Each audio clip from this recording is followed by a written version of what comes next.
The morning light falls through empty windows onto bare wooden floors. In this simplicity, a profound truth emerges that challenges every storage unit, every cluttered closet, every sleepless night spent worrying about things. When everything you own starts to own you, you have traded freedom for the illusion of security. This insight comes from Musonius Rufus, the most practical of the Stoic teachers, who observed how Romans accumulated objects like chains, each possession adding weight to their minds until they could barely move through their own lives. He watched wealthy citizens become servants to their belongings, spending more time maintaining, protecting, and organizing their possessions than enjoying them. Musonius understood that ownership is not about having things. It is about the relationship between your mind and those things. The question is not what you own, but what owns you. Consider the subtle signs of possession. You buy something to solve a problem, but it creates 3 new problems. You acquire an object for convenience, but find yourself constantly maintaining it.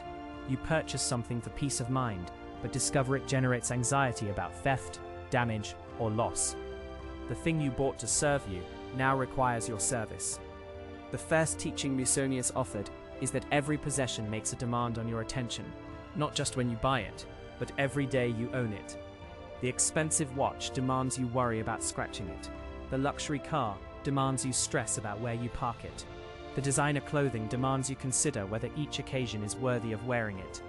The large house demands you spend weekends maintaining what you thought would maintain you. This is how possessions begin to possess, just as objects, but as ongoing mental responsibilities. Your thoughts become divided among dozens of small concerns that have nothing to do with your character, your relationships, or your purpose. Seneca, who understood this from personal experience with great wealth, practiced what he called poverty days, periods when he would live as if he owned nothing. Not because he hated his possessions, but because he refused to let them possess his peace. He would eat simple food, wear basic clothes, sleep on hard surfaces, proving to himself that his happiness did not depend on his things. The second insight cuts deeper into modern life. We are taught that accumulating possessions equals progress, that having more options means having more freedom. But Musonius observed the opposite. The more you own, the more you must defend, maintain, organize, and worry about. Each new possession reduces your mobility, both physical and mental. The person with few possessions can change cities easily. The person with many possessions becomes anchored by storage units, insurance policies, and the logistics of moving. More possessions mean more decisions. What to wear from a closet full of clothes. What to watch from a library of entertainment. What to eat from a kitchen full of appliances. The multiplication of choices becomes a burden disguised as abundance. Epictetus, who owned almost nothing, taught that freedom comes not from having many options, but from being content with few. He had experienced both slavery and poverty, understanding that external circumstances cannot touch your essential self unless you allow them to. The slave who needs nothing from his master is freer than the master who depends on his possessions for identity. Of objects, we attach memories, hopes, and identity to things, transforming simple objects into psychological burdens. The expensive gadget represents your success. The inherited furniture carries family expectations. The collections define your taste and knowledge. The gifts create emotional debts to relationships. When objects become emotional repositories, losing them feels like losing parts of yourself. But this is exactly backwards. You are not your possessions. Your worth is not measured by your accumulations. Your identity is not housed in your belongings. Marcus Aurelius, surrounded by imperial treasures, reminded himself daily that everything he owned was borrowed from time. Today's possessions are tomorrow's archaeological artifacts. The attachment you form to temporary things creates suffering when those things inevitably leave your life. The fourth insight reveals how possession affects decision-making. When you own many things, you begin to make choices based on protecting and maintaining those things rather than pursuing what matters most. You stay in jobs you dislike to afford payments on things you thought would make you happy. You avoid risks that could improve your life because you cannot afford to lose what you have accumulated. You spend weekends managing your possessions instead of developing your character or strengthening relationships. The possessions that were supposed to support your life goals begin to prevent you from pursuing them. This is the trap Musonius warned about.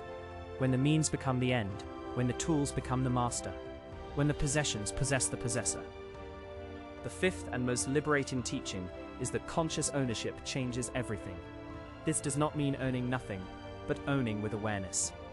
Before acquiring anything new, ask, will this serve my actual needs or my imagined needs? Will this simplify my life or complicate it?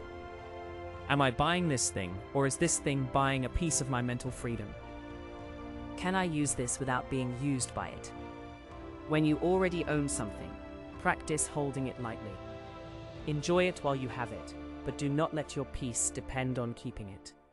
Use objects as tools for living well, not as definitions of who you are or measures of your worth. The practice Musonius recommended is regular, voluntary simplicity. Not asceticism for its own sake, but periodic reminders that your happiness exists independently of your accumulations. Spend a day using only the most basic versions of everything you own. Eat simple food, wear simple clothes, find entertainment in conversation or thought rather than devices. Notice how much happiness remains when the extras are removed. This practice builds immunity to possession. It proves to your mind that you can be content with less, which means your possessions cannot hold your peace hostage. When you know you can be happy with simple things, complex things become optional rather than necessary. The deepest truth Musonius taught is that the freest person is the one who could lose everything material and remain essentially unchanged. Not because they are indifferent to comfort or beauty, but because their sense of self and their capacity for contentment do not depend on external objects. This freedom allows you to own things without being owned by them, to use possessions without being used by them, to enjoy abundance without being enslaved by it. In the quiet of that empty room, with morning light on bare floors, the truth becomes clear. Everything you own costs more than its price. Costs attention, time, worry, and mental space. But everything you hold lightly gives back more than it takes. The key is conscious ownership, using things to serve your values rather than letting things determine your values. Every moment spent maintaining possessions is a moment not spent developing character. Every hour lost to possession anxiety is an hour stolen from possession freedom. But every day you practice holding lightly what you cannot keep forever is a day you move closer to unshakable peace. If this moved you, comment "The Citadel holds" below. It is our sign that you carry the philosophy with you. Subscribe, and I will see you in the next one.